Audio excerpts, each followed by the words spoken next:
Plastic দূষণ পরিবেশের ওপর ক্ষতিকারক প্রভাব বিস্তার করছে। এবার বিশ্ব পরিবেশের থিম প্লাস্টিক দূষণ বন্ধ করা। কলকাতার বিড়লা শিল্প কারিগরি সংগ্রহালয় BITM বিশ্ব পরিবেশ দিবস উপলক্ষে 2 দিনের নানা অনুষ্ঠানের আয়োজন করেছে।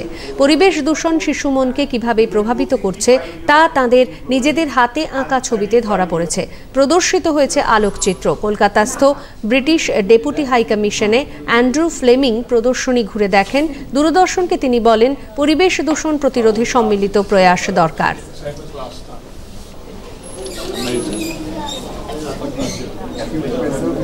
The good thing about it is the children are taking an interest in the issue, and they need to be encouraged to continue to be interested in the issue, and they need to be encouraged to engage with trying to find solutions to that issue, so that as they grow up they become citizens that are more responsible than our generation has been for this planet.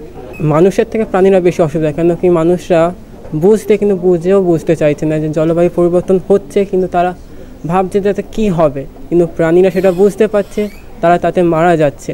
যারা সমুদ্রের মধ্যে এত plastic যে বাড়ছে, তার ফলে সমুদ্রের মাছরা মারা যাচ্ছে। বিভিন্ন ধরনের ফ্ল্যাট, বাড়ি, বিল্ডিং এসব তৈরি করার জন্য গাছ কেটে দিচ্ছি।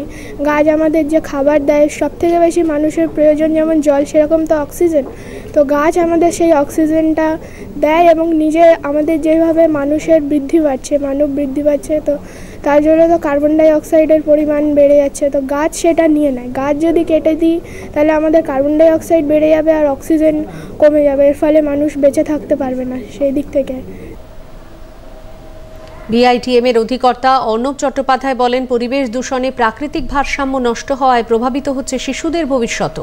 যতক্ষণ না আমরা বোঝাতে পারি যে আমরা হিউম্যান বিইং, আমরা সব থেকে বেশি সাফার করব এই ক্লাইমেট চেঞ্জের জন্য, ততক্ষণ পর্যন্ত ব্যাপারটা মানুষের কাছে ঠিক পৌঁছানো যায় না। এর সোশিও ইকোনমিক একটা ভিউ পয়েন্ট আছে, সেটাকে আমরা এক্সপ্লোর করার চেষ্টা করছি।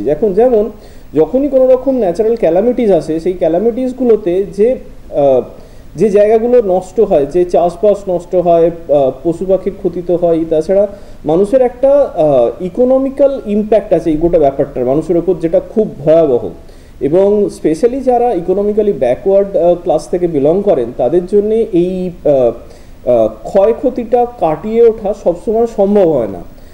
সেই জন্যেই যেটা পোর্ট্রে করতে চেষ্টা করেছি, যেটা দেখাতে চেষ্টা করেছি, সেটা হচ্ছে যে এই যে ইকোনমিক ইমব্যালেন্স যেটা তৈরি হচ্ছে, এবং তার জন্যে ক্লাইমেট চেঞ্জ একটা ক্রুশিয়াল রোল প্লে করতে পারে।